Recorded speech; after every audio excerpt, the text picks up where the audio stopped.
Welcome back, audience, to another one.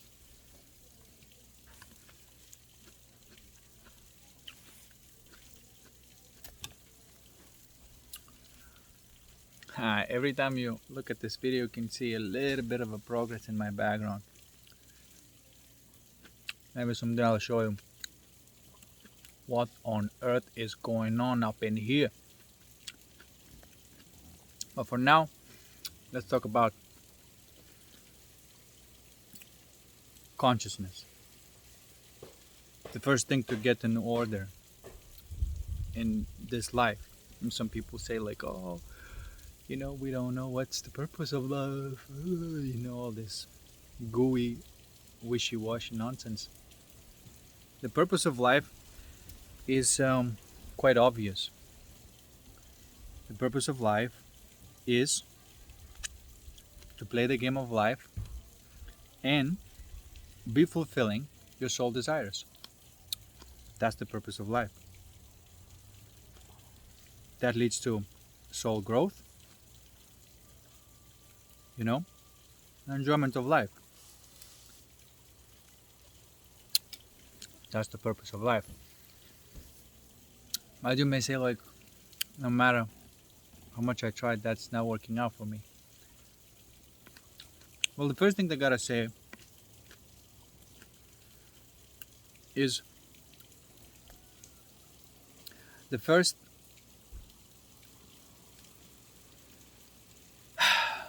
okay, let's just get down to business, okay?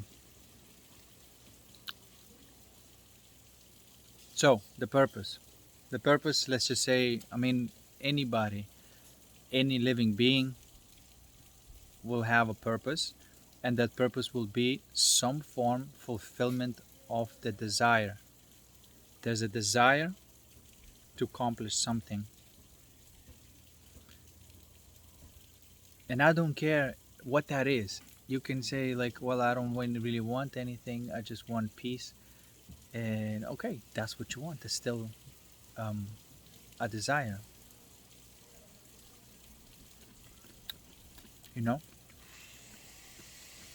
Sorry about the background noise. And if you have a desire for peace, there is that fulfillment of that desire right behind it. Where desire and fulfillment of the desire, where this is one and the same. That's pretty much the beginning or the seed of everything. It's what it feels like, bliss and peace. And you may say, well, that's all I want.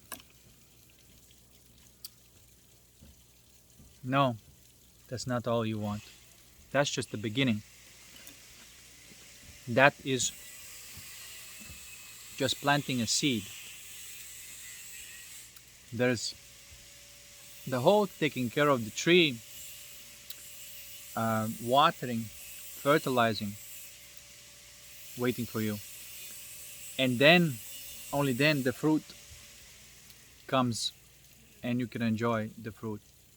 That's your purpose. The tree of life is your purpose. You've got to go through all of those things and then repeat again. Plant another seed, come like that, right? And let me explain why that is. And you know what? This is something that is universal. This is something that is like a clockwork, like a structure of consciousness that is never changing. It is intrinsic structure of consciousness. This is the truth itself. This, as soon as from that primordial peace and bliss, any kind of split happens in the duality, immediately the first thing that will appear is those primordial structures. And those primordial structures are there because it's almost like you're booting up the game. And every time you boot the game, the principles of the game are always the same. Okay? So, whether you like it or not, and in fact, it's impossible not to like it, because if you admit that that's what's going on, it's the naturally, because you are living in truth, you're naturally, happiest that you could be. Okay? I hope I'm not. You know what? Let's get down to business. Uh, let's get real.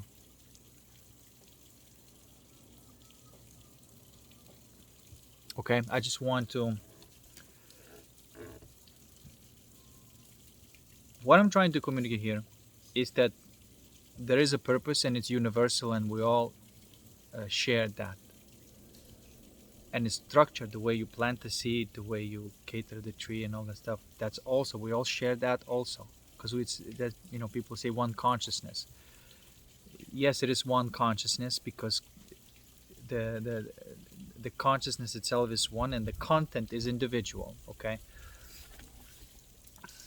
or personal, I should say, personal, not individual, because the individual word may mean indivisive, which may mean divine spark and not necessarily mean what we mean in this case, which is the content of consciousness. Okay. Now,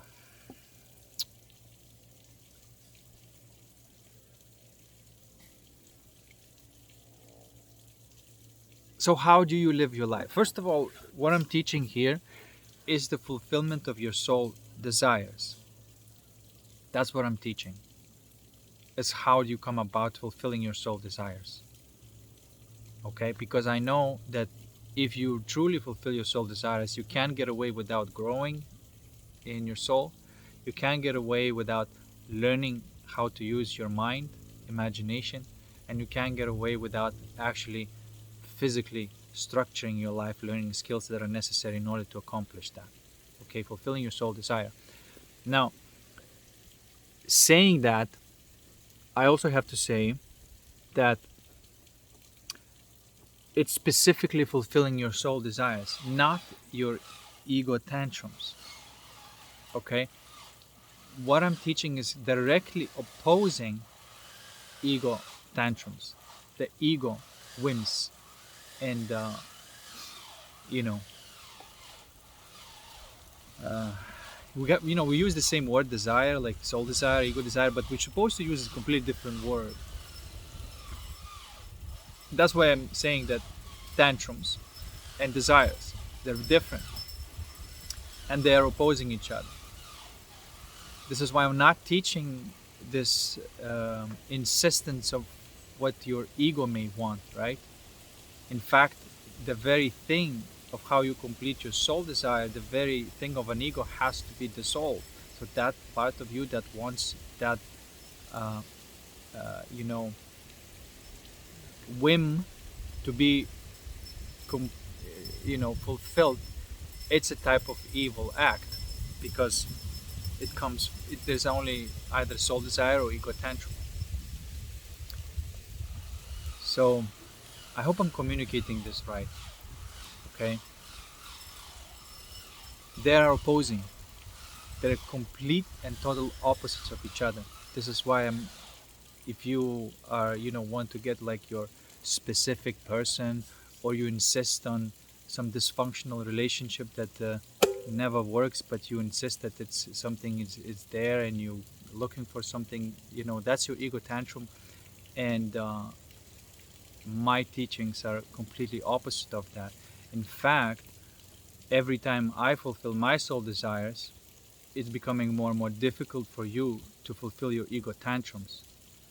And so your little sandcastles are crumbling as more and more of us fulfilling your soul desires, the less and less ego tantrums are get their wish granted.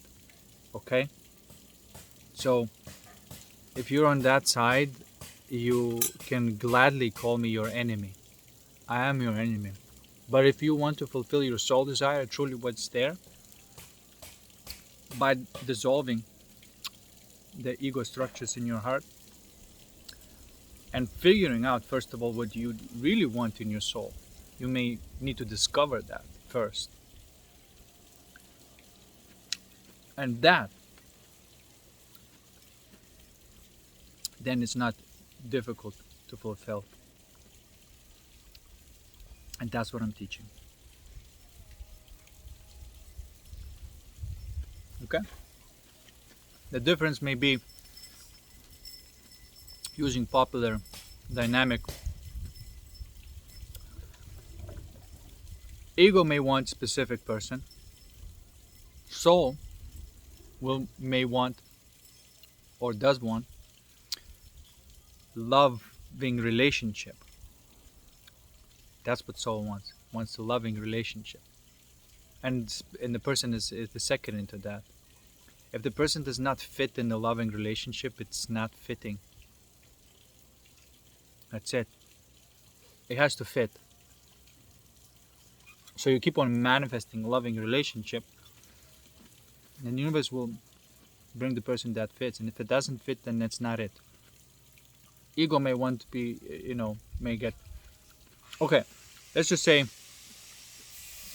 drill a little bit deeper into what the fuck this ego is. Ego is none other but like this structure in your heart that causes addictions. Okay? Even like the desire for the revenge or whatever, it's a type of addiction. Okay? If you have an addiction, there's ego functioning there. Okay? And now let's talk about this purpose of the soul game. The soul game is, for example, if you can imagine a thing, right? And then no thing. Sometimes people call it, you're nothing, no thing.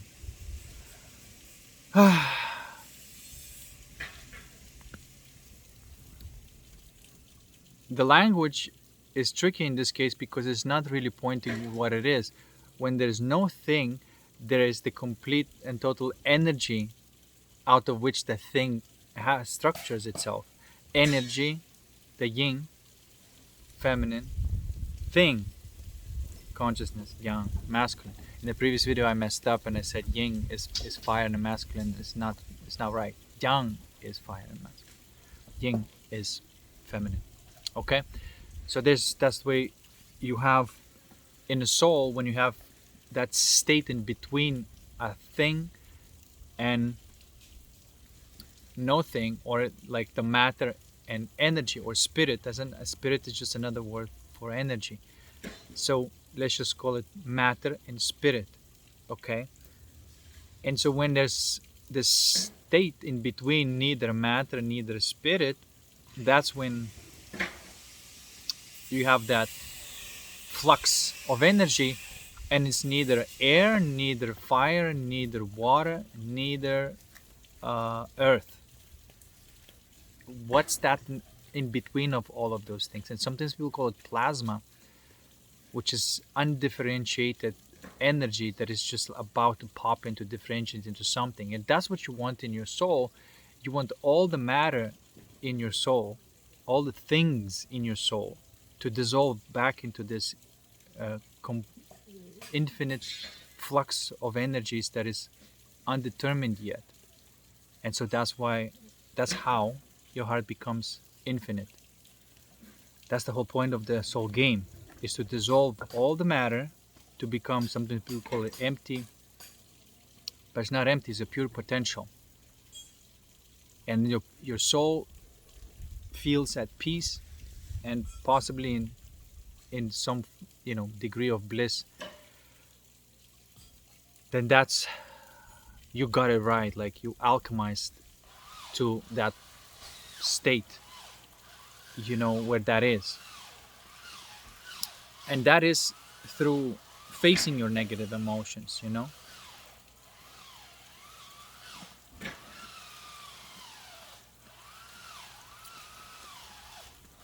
Not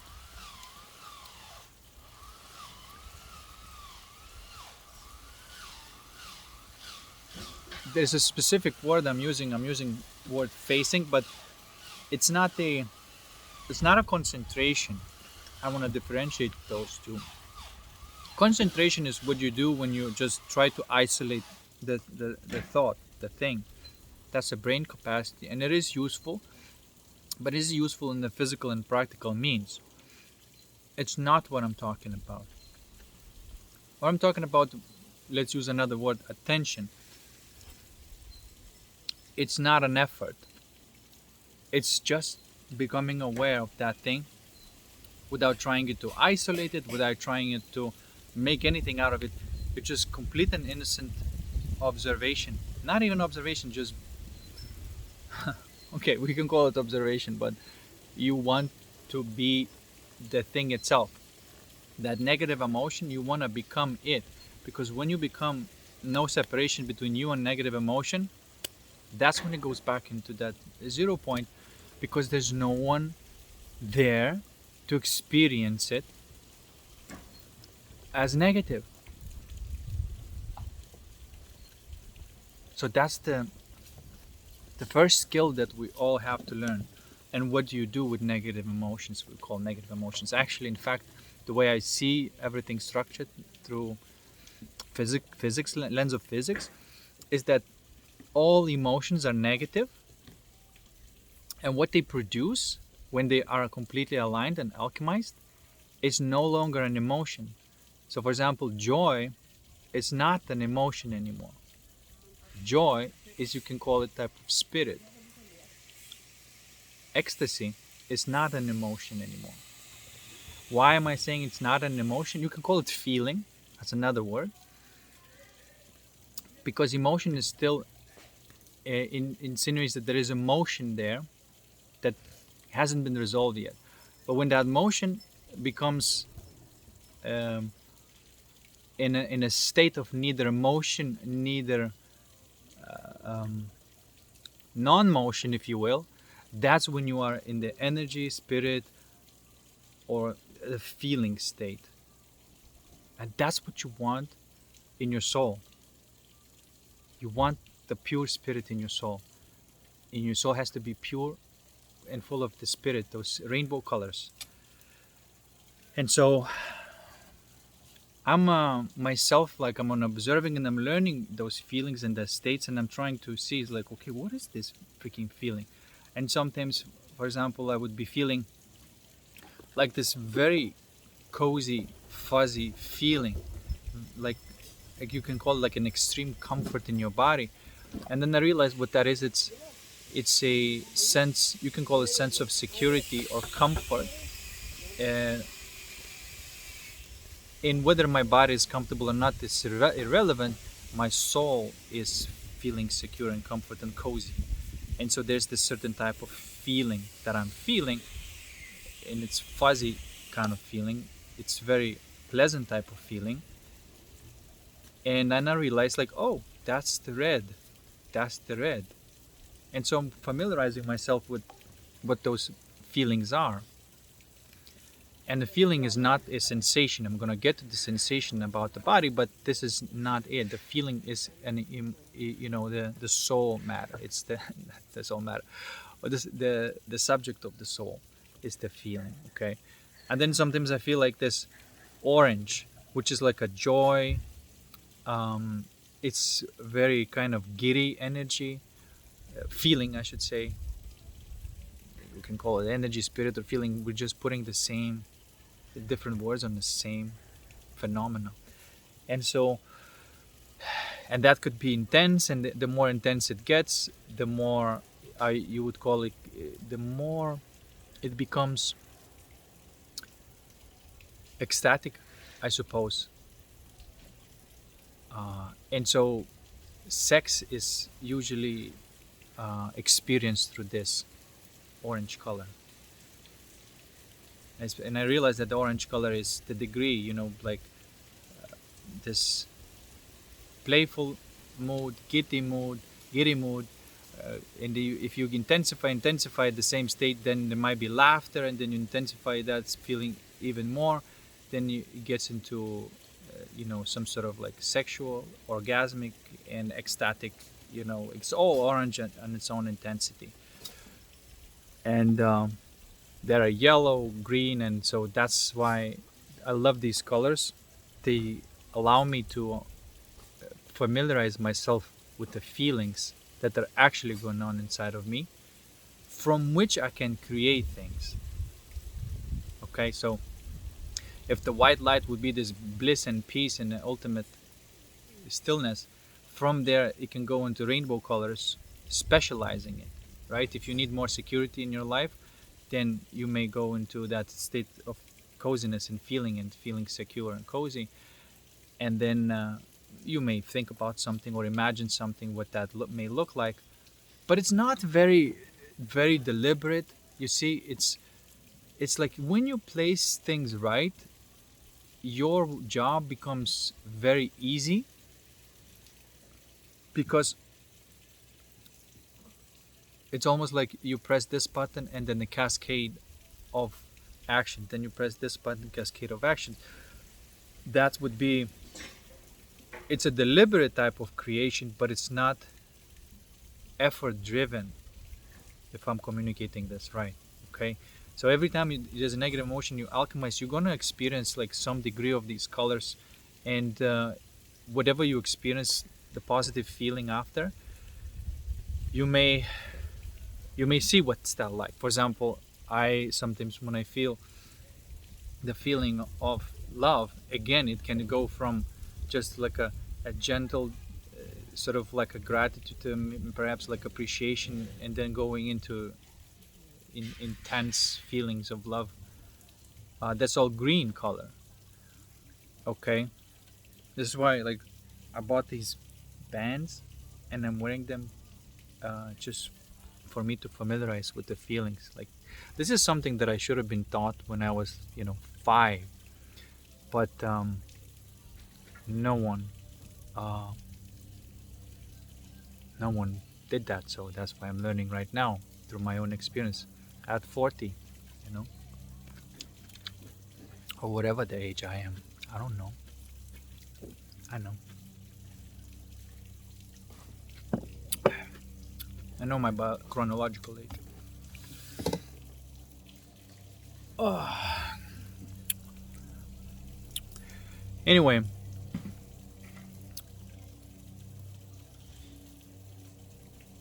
okay, so that's what's going on in the soul. And you may have like all sorts of things going on in your life, and it's like, well, I don't have time for this. But that's the paradox. It's that you gotta start with the beginning, and that's why sometimes in the religious traditions they say God first. What does that mean? That's where you start.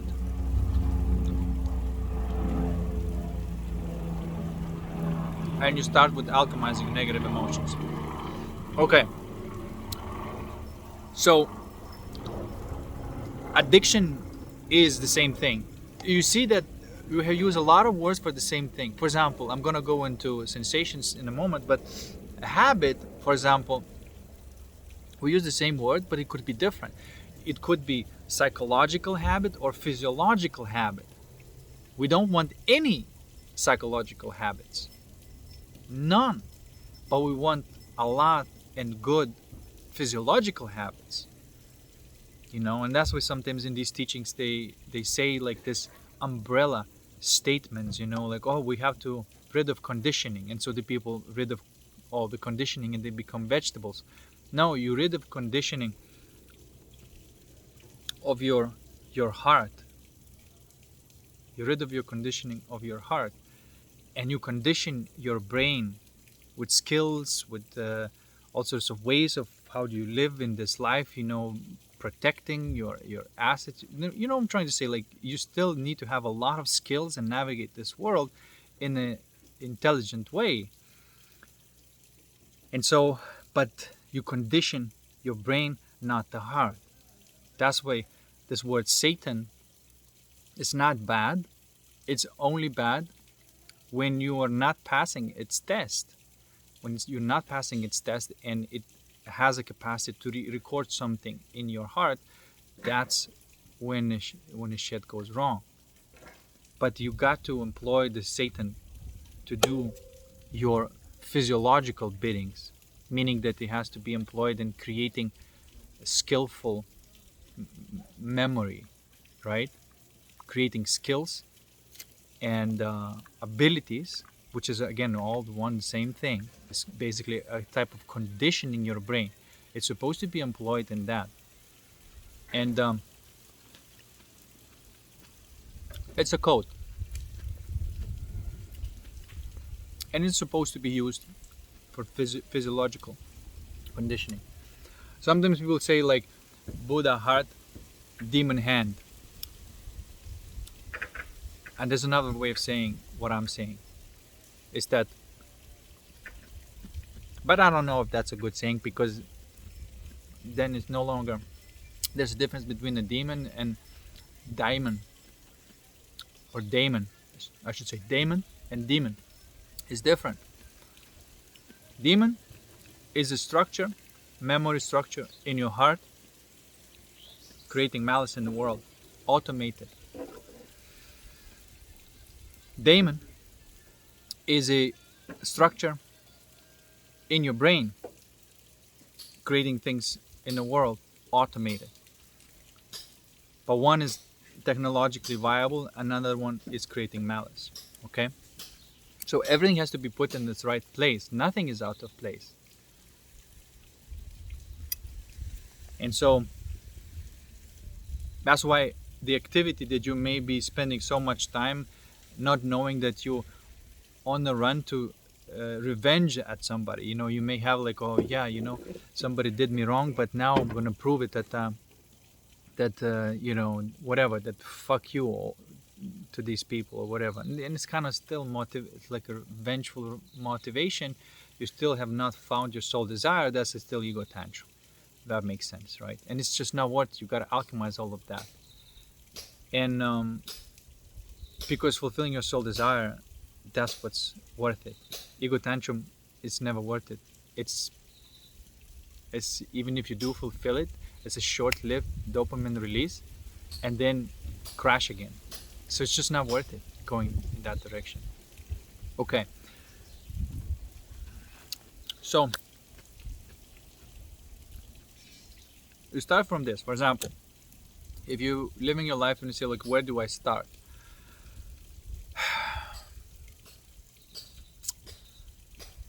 I would start, and I'm experimenting with this myself. Okay, I'm not saying something that I've not lived through myself, and I am also in this process myself.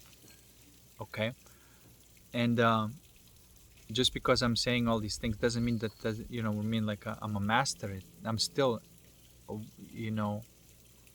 every day looking at it, doing the right thing. And it takes time to recondition my brain to this new way of living. Okay, I may have like an instantaneous, like a 0 point in my heart. That doesn't mean that my brain is not gonna take time to be rewired. Okay, it does take time.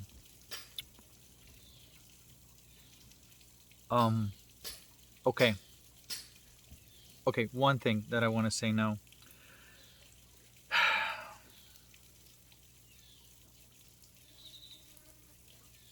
If you want to start, let's say you have an addiction, and you want to rid of it, I can guarantee you that that's going to be something to do with certain structure in your soul that produces that. If you change, let's say, why rid of smoking, but then you got addicted to another, form of addiction, but the addiction did not go away. What I'm saying is about complete and total permanent ridding of addiction that never comes back. Okay? Now, I'm not talking about this fearing the thing that you were addicted to. Like still, 180 days without alcohol, It's like, when somebody says that, I'm like, dude, you're about to, you're using so much willpower. You still have an addiction, bro. You still have an addiction. You're just growing in self-control. Addiction did not go away.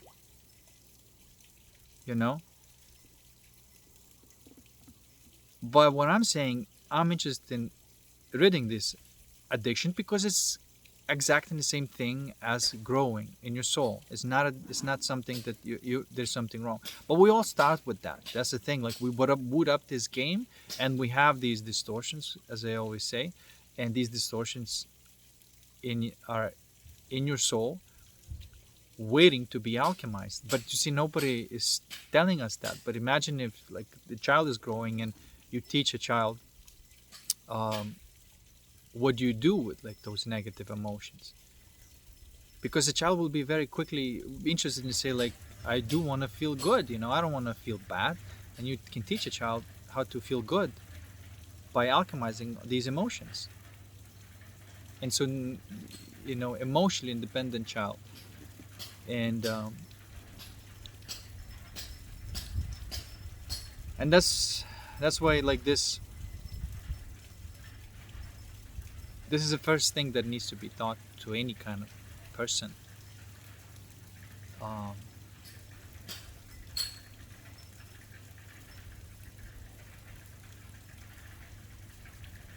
because it does have like a permanent shift, right? That particular addiction is gone forever, that particular distortion is gone forever.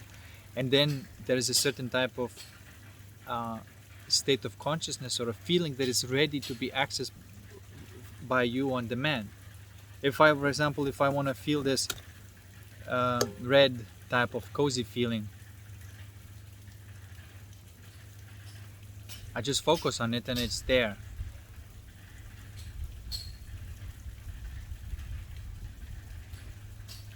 You know?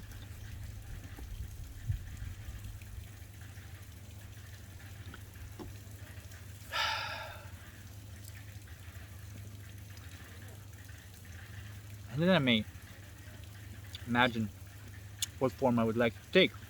But anyway, okay, so you alchemize it, you zero it out, you may get to this like white light, ultimate bliss and peace type of thing.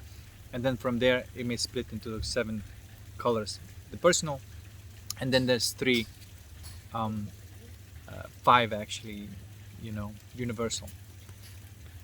But for the sake of this video, let's just keep it at that. Okay. So you may have an addiction. The first thing that you may want to do is to trace it down to like the first thing that you do about it. What is that first thing that you do about it? That will cascade to everything else. I can give you an example. For example, you feel bad and you smoke weed. Again, I'm not advocating. Like what I'm communicating here is what matters is when you smoke weed. If you smoke weed when you feel bad, you're pacifying that feeling, okay? And so what happens after you smoke weed, the boundaries and self-control kind of goes away, and then it's much easier to go into any other addictions, like overeating, porn, and all that stuff, right? So you may want to trace it down to the first thing that you do about that addiction, and whatever that is, that's the one that you may want to ban for 90 days. Because it's not the weed that's bad, it's that fact that you're smoking because of that reason, okay?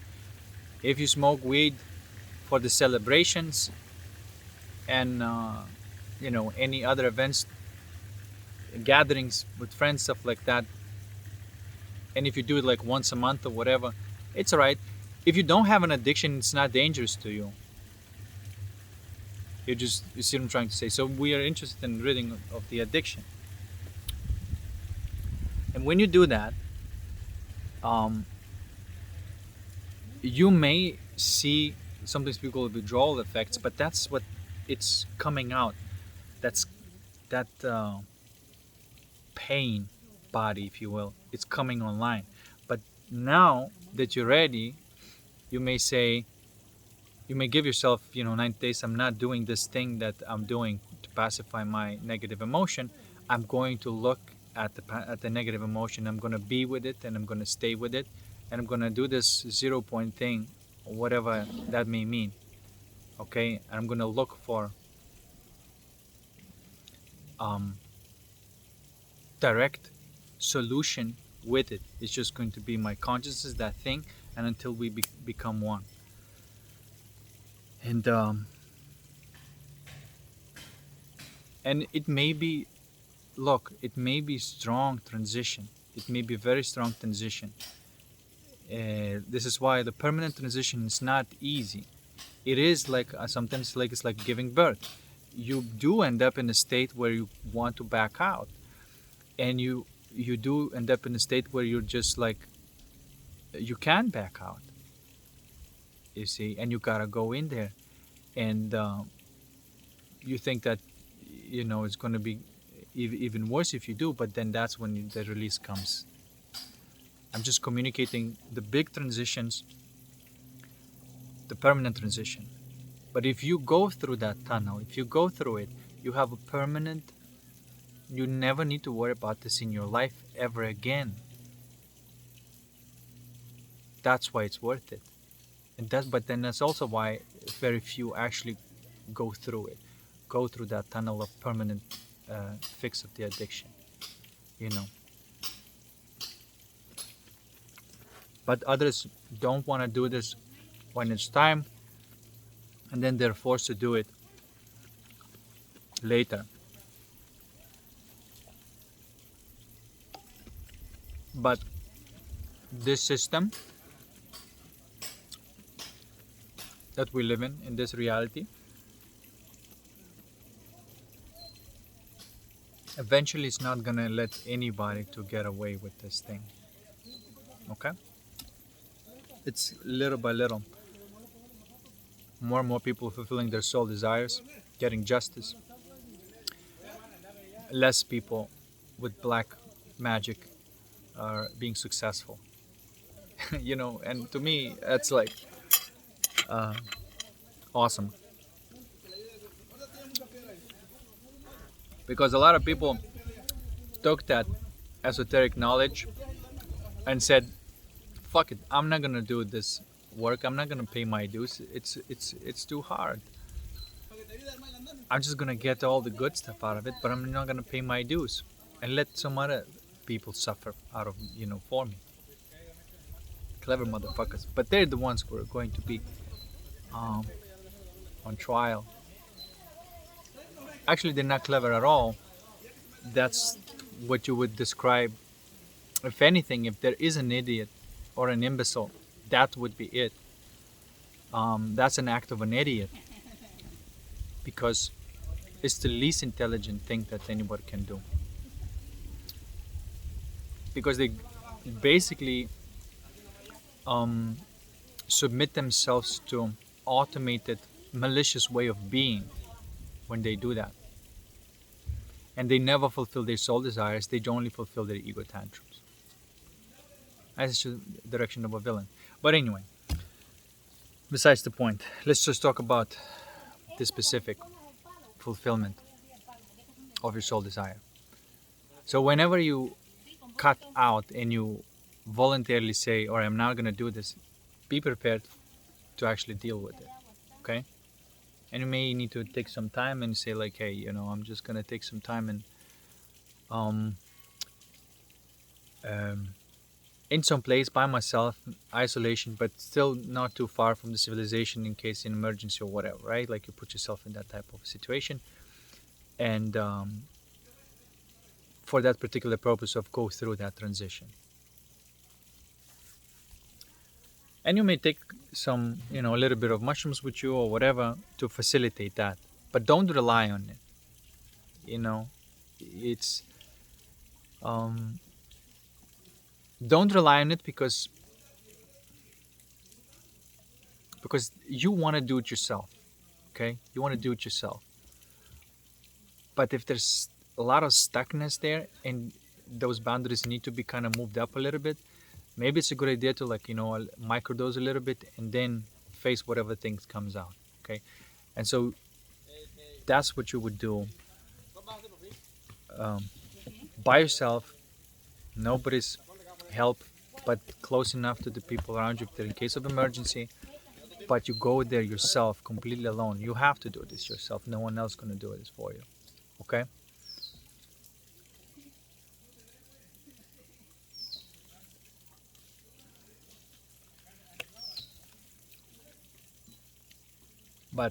Once you go through this, you will never look at any kind of help again, whether it's Reiki healing, some other fruity ceremony, or whatever the fuck that you were doing. You're never gonna need this ever again. You're going to be self-sustained being.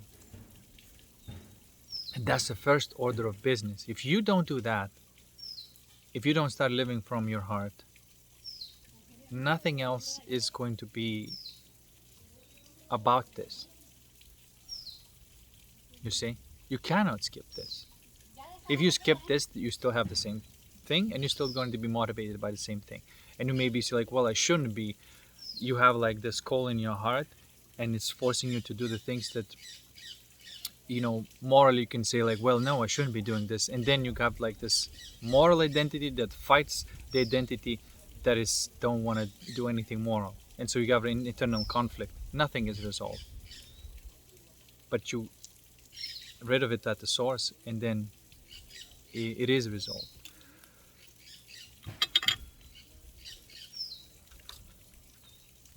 Now, so that's the state of spirit. You want your heart to be completely full of spirit, no matter, and you keep it that way, light.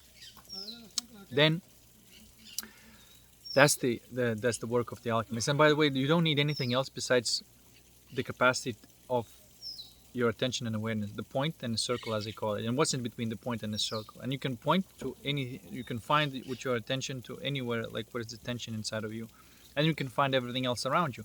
And then you can ask yourself, what is in between of this thing? And you go in between of this thing, and you zero it out. It is not difficult, but you can't have a method. You cannot have a method, because method implies structure, and this thing is always changing, always alive, always different every day. The only thing that's not going to change is your capacity, like an eye. Imagine your soul is an eye, and it can't do anything else. It can just look at something, blur out the vision, the broad focus, narrow focus, in between. Broad focus, narrow focus, in between. That's all it can do. And then whatever that energy, if it's moving, it's doing its thing, then it's doing it by itself, by its own accord. You're just facilitating that thing. Okay? And that's all your soul can do, really,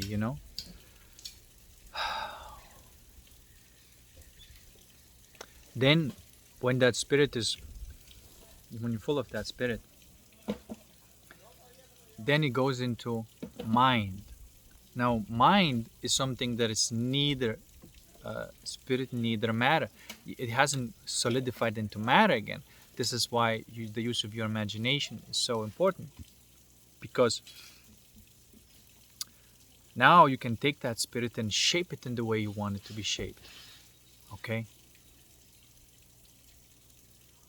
You have a sense of security, what that looks like. And you can imagine that. You're shaping that spirit energy into something that is not yet matter, but it's not spirit either. And sometimes people call it phase. That's why in another word, like you can say soul is plasma, mind is phase, and body is physical. Plasma, phase, matter. Plasma, phase, physical. Whatever the words that you want to put in. But that's what it is.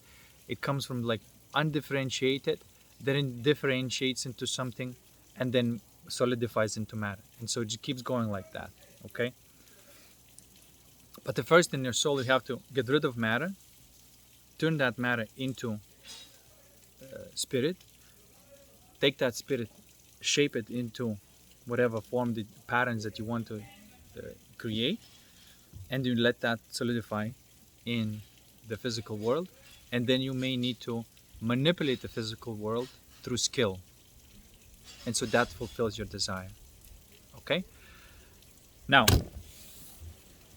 I also want to answer the question, some people may have a question about, what if I'm just in peace and bliss, like I won't do anything? Not true.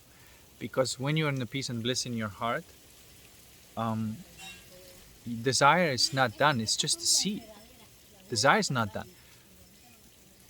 That's just your soul that is now content, right? But the game is still going on, because what's missing is the fulfillment of the body and the fulfillment of the mind. Mind needs what I call clarity. It's an equivalent to bliss for the soul, or peace for the soul. Clarity is what's bliss and peace for the soul is clarity for the mind. And so the mind wants that. That's what mind wants to imagine things. It wants, create things. And when it's doing that, then there's a certain type of clarity in your mind that is accompanied with that. You see, I always, every time like imagine something well or have a lucid dream, there's a certain type of sparkliness and a clarity in my mind that it just feels like, okay, that's right, that's in alignment. And then you also need some skills and physical actions and using your body, memorizing something or whatever in order to accomplish it. That may be something, I don't know, like playing an instrument or whatever that desire may be, right? And so when you do all those, bliss and peace in your heart, clarity in your mind through imagination, and then the body reward is, you can call it like an ecstasy, or there is a bodily reward as well. Okay? And so, but the bodily reward works like I'm pursuing something, right? And people may say like I'm um, um, replenishing my dopamine reserves, and then accomplishing something, and I'm releasing all that, right? So there's this body. That's how body works, and that's how body is supposed to work. The soul does not work like that, but your body is supposed to work like that. That's why there is this in your body anticipation for the success, the steps that are need to be done to acquire that success, and then there's a reward when that success is accomplished. And a body level, you're not doing it because something is missing in your soul to fill that void in your soul. You already have joy in there, but you're doing it because your body also has its own desires. It has to keep on pursuing something, accomplishing, pursuing something, accomplishing, and getting that hit. But when you already have that peace and bliss, we have the clarity. Those points of ecstasy, or you know whatever you may call it, that bodily reward, it works really well. Like there's no crash, you know, there's no crash because you're not doing it to fulfill selections in your heart. So you say like, well, I want to win a contest in this, or whatever. All right, and then you go for it. You train, you practice, you put this thing, and you compete, and maybe the first time it doesn't work, then you go back to training again, and the second time, it does work, and then boom, finally you accomplish it, and and you got that release of dopamine, and you may be ecstatic for a week or whatever, and that is not the same as having your heart already happy and fulfilled. I hope I'm making sense in communicating that the life does not end with accomplishment, or not accomplishment, but whatever arises after the alchemy. Because life is not about just that peace and bliss. It's also about the clarity of the mind and the ecstasy of the body. Okay? And that's why I really don't like a lot of these teachers and these gurus kind of made the big damage in this natural process that we're supposed to be living, and it's always some sort of abomination of it, because it's on all the levels. Life is going, and it's healthy on all the levels, you see. And sometimes people think like, well, it's all about just renunciation and not living life at all, and you just, not doing anything. No, I mean, you may want to enjoy it. Like if you've never experienced this peace and bliss for no reason, you may just want to, check out and just be in that state for a while and doing nothing. Maybe you may want to do it, but that's not to say that that's it. Like that's now you arrived at something. No. Um, you may still have desires, and it's like, well, I always wanted to do this, I always wanted to do that, there's still desires there, but now you can pursue these desires without feeling like you're lacking inside. You pursue these desires for, like, I call it thriving, right? So you have already contentment, but the thriving is something that needs to be continuously. You play the game, you win, you get the reward. You play the game, you win. So the life keeps going, you see.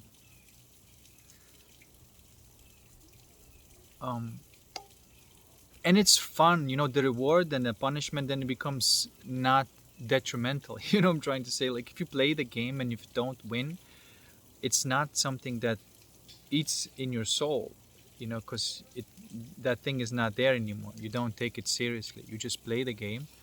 If you win, you get that poof, and if you lose, you get a little bit like a kick in the butt. But it's not something that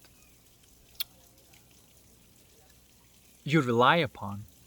You don't rely upon this for your contentment. It was just a game that you played, which you need to play. You gotta keep on playing the game.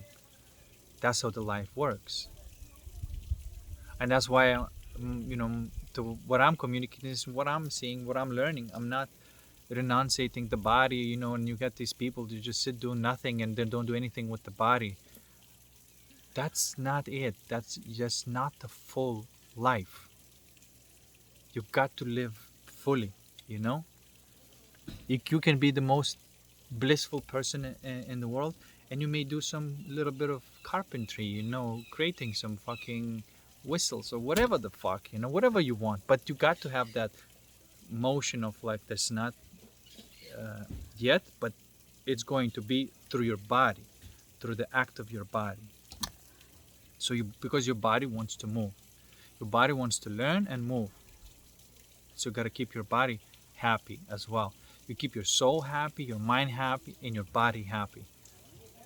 And so that's then you just keep on rinsing and repeating, and once you get into that groove, that's it. Like you technically, not through a lot of trial and error, you can master life. And when I say master, mastering life is not difficult. Okay, mastering life is not difficult. If anybody tells you like, oh, you got to spend 20 years meditating and only then you're going to, nope, it's not it. It's natural. In fact, it's natural. And if there wasn't any kind of fucked up dysfunctional structures when you were growing up, all those distortions that you came with would have been, the first thing that you would see something that would trigger negative emotion, you would alchemize it, and by the time you're 20, you probably wouldn't have any impurities in your heart, and you would just keep on fulfilling your desires, soul desires, in harmonious way. And people would be wondering, oh, how the fuck are you doing all this? And it's not difficult, it's simple. Effort and complexity happens when you go into another side. It's very fucking difficult to be a villain. It's enormously difficult. It's using so much energy, and it's not worth it either. That's why I said that if there is an act of idiot, that would be it. And you may have like a very powerfully developed brain. It doesn't mean that you're not an idiot. You can be very intellectual but have no intelligence. Few people who develop these social networks may come to mind, very powerful intellect, zero intelligence. There's no spirit in the heart.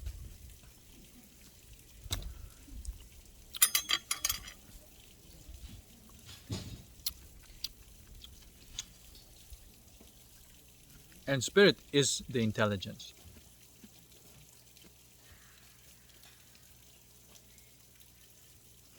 Okay. Wow, this one turned out to be pretty long. That's what she said. Oh my god, I can't believe I did that.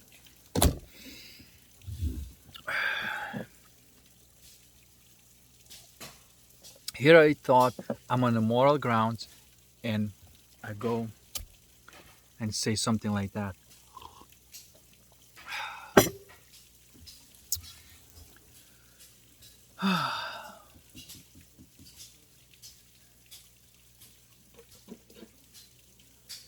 And then, you know what happens?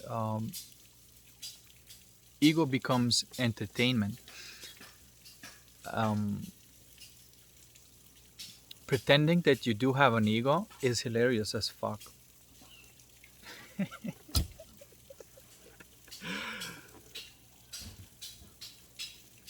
I think a lot of comedy stems from this idea. It is pretending that you have an ego, but you don't. Uh, that's what's that's where the humor is coming from. And sometimes you see Eckhart Tolle is laughing about the ego, and that's the only thing that you can do. Is you can use it for humor.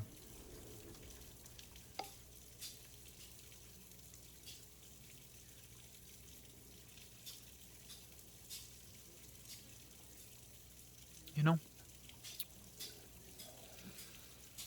So I hope I communicated that all addictions are the same thing as distortions in your soul. That you can only way you can dissolve it is through your own consciousness. That the point of this whole game is not to have any of these addictions, any of these distortions, and keep on alchemizing them in the real time, if you will. Keep it full of spirit. Keep your soul full of spirit. Keep your mind very clear about imagining whatever you want, and spend some time in imagination whenever you're full of spirit, not before alchemy, after alchemy, you know. When you're full of spirit, that's when you may imagine whatever form that you want to take. And it's, look, this is an actual molding of the reality, what I'm communicating here. And this is why I'm teaching this. You may see like, so why are you teaching this? Like, why don't you just keep it for yourself and just be a fucking gangster, you know? And the reason I'm teaching this is because there is no conflict. If my teachings would create conflict between you and I, then I would not teach it.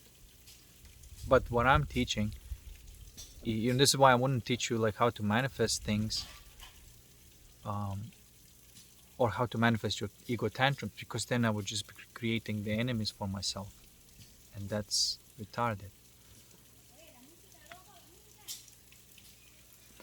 And if I'm doing this and somebody else is doing this and they go through all these right ways and do find out your soul desires, do fulfill those soul desires, it's the best thing that you can do with this reality. There's nothing better than this.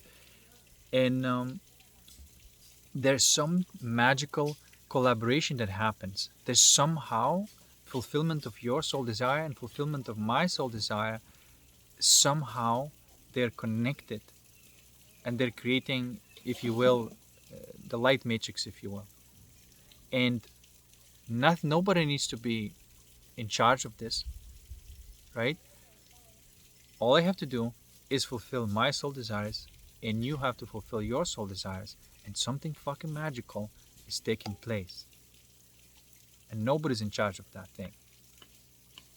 And that's why there's a service to collective comes through serving your own soul desire. That's the real service, not this still having this darkness in your soul, and but it's like, I want to be a good person, compensating of how dark I am, so I'm just gonna do good things to other people, and somehow these means work in the wrong way. Because it's not possible for you to do good if you still have those impurities in your soul. It's not possible. It's not physically and metaphysically possible. It's raining fruit.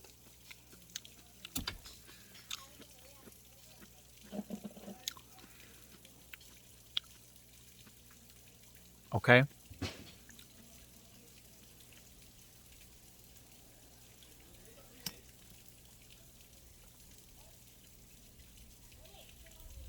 I don't know. It's something like there. I have no envy or jealousy when someone genuinely fulfill their soul desire.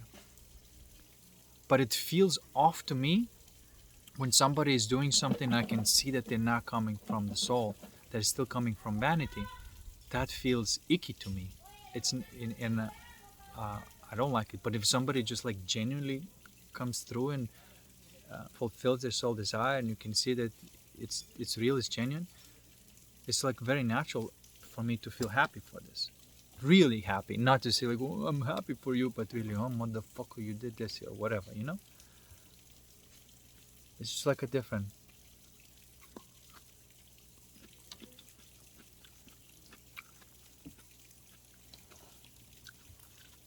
Because there's no conflict there, you know. It takes a certain type of quality where, you know, and if you do want some sport, then you do engage into conflict through sport as a game. You're not denying the conflict either. But it's like two friends playing a basketball, you know. It's if one is winning, another one is losing, they not stop being friends, you know.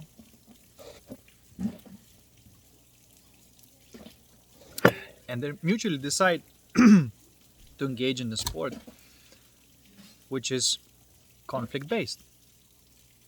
If you need to get that out of your system, because your body, you know, even your heart can be pure, your body still wants to have that animal wrestling kind of thing, you know. Like if you're man, if you're full of testosterone, it's good for you to go and, you know, compete at something that's healthy. And a woman obviously may have their own bodily desires. It's good to do those too. So I don't know, man. Life is not difficult. It's so simple.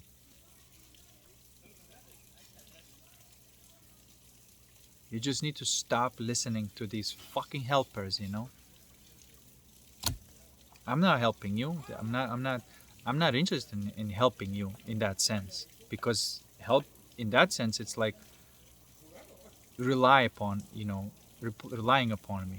No, because if you get the message of what I'm communicating, there is no relying upon me. You already got it. Because you got the same consciousness. You just observe it, try it, it works, and say, holy shit, it works. That's it. You're not relying upon me. And you're going by yourself. Okay? And then if anything, if we do get into some sort of interaction, probably like buddies, you know. I'm not interested in being your fucking guru or even your teacher. Once the message is sent, I can't freaking tell you anything more about this. It's your turn to play the game of life. You may need a refresher or whatever. Sometimes, you know, life gets distracts you from it, and so you may say like, oh, I gotta fucking refresh my mind a little bit. Totally fine, but you don't rely. You don't, you know, say, or like every month I have to do this fucking Reiki healing Because without it, I'll be off. I gotta take this fucking pill because without it, I'm off or whatever, you know. Complete and total autonomy.